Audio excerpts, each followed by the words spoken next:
رسول اللہ اما بعد وعن ابی ہریرہ رضی اللہ عنہ ان رسول اللہ صلی اللہ علیہ وسلم قال اتدرون ما المفلس قالوا المفلس فینا من لا درہم ولا متاع۔ ابو ہریرہ رضی اللہ تعالی عنہ فرماتے ہیں رسول کریم صلی اللہ علیہ وسلم نے فرمایا، کیا تم جانتے ہو مفلس غریب بیچارہ کون ہے؟ قالوا المفلس فینا من لا درہم لہ ولا متاع۔ تو صحابہ کرام نے فرمایا، اللہ کے نبی، ہمارے نزدیک مفلس غریب وہ ہے جس کے پاس نہ تو روپیہ پیسہ ہے اور نہ ہی ساز و سامان ہے۔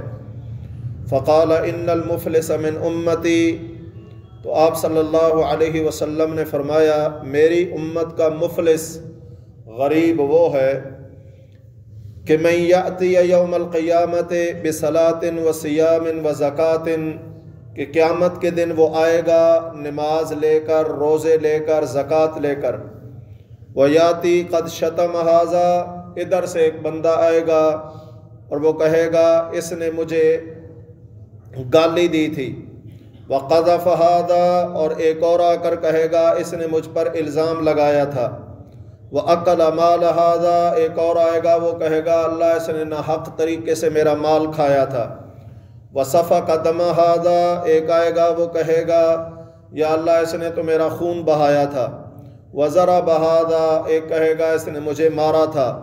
فیؤتی ھذا من حسناتہ وھذا من حسناتہ، تو ان میں سے ہر ایک کو اس کی نیکیاں دے دی جائیں گی۔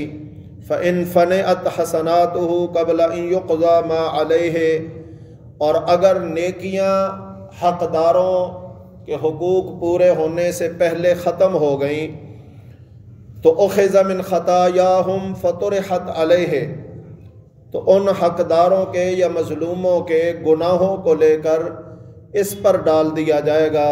ثم طرح فی النار، پھر اسے جہنم کی آگ میں پھینک دیا جائے گا۔ اور رواہ مسلم، یہ حدیث صحیح مسلم کے اندر ہے۔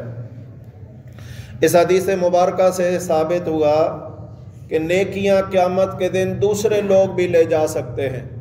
نیکیاں میں کروں اور لے دوسرے جائیں، اس سے بڑی خسارے والی بات کون سی ہو سکتی ہے؟ اور یہ کب ہوگا؟ جب دنیا کے اندر ہم دوسروں کے حقوق کا خیال نہیں رکھتے، کسی پر ظلم کرتے ہیں، کسی پر زیادتی کرتے ہیں، کسی کا حق مارتے ہیں، کسی کو گالی دے دیتے ہیں، کسی کی غیبت کرتے ہیں، کسی کی چغلیاں لگاتے ہیں، تو یہ قیامت کے دن اپنا بدلہ لینے کے لیے آئیں گے۔ تو اب بدلہ دینے کے لیے کچھ ہوگا نہیں، تو پھر اس کی نیکیاں ان کو دے دی جائیں گی۔ اور اگر ابھی حقدار موجود ہوئے اور نیکیاں ختم ہو گئیں تو پھر ان حقداروں کے گناہ اس بندے پر لاد دیے جائیں گے کہ آیا تو روزے، نمازیں، زکاتیں، بڑے اعمال لے کر تھا، لیکن جا گناہوں کا انبار لے کے رہا ہے۔ تو اس سے بڑا غریب، بیچارہ، بد نصیب کوئی اور نہیں ہو سکتا۔ ابو ہریرہ رضی اللہ تعالی عنہ ہی فرماتے ہیں رسول اللہ صلی اللہ علیہ وسلم نے فرمایا، لَتُؤَدُّنَّ الْحُقُوقَ إِلَىٰ أَهْلِهَا يَوْمَ الْقِيَامَةِ، قیامت کے دن لازمی طور پر تمہیں مالکوں کے حقوق ادا کرنے پڑیں گے۔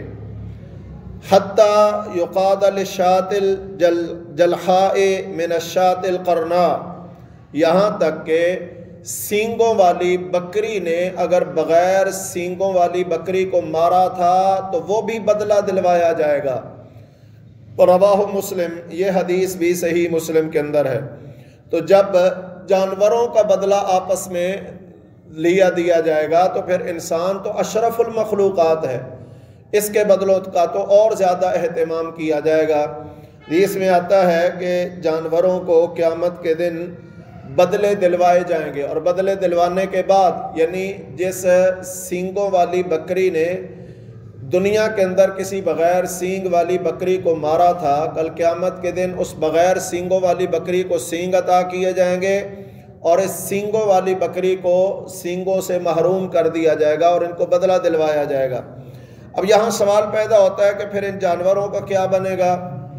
حدیث میں آتا ہے کہ یہ جانور پھر مٹی بنا دیے جائیں گے، ختم کر دیے جائیں گے، کیونکہ جنت میں تو صرف انسانوں نے ہی جانا ہے۔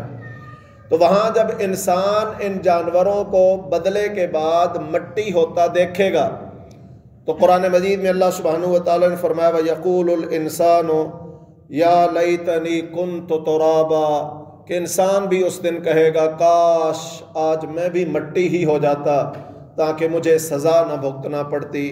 اللہ سبحانہ و تعالیٰ ہمیں دوسروں کے حقوق کا خیال رکھنے کی توفیق دے اور کسی پر ظلم زیادتی کرنے سے محفوظ رکھے۔ اقول قولی ھذا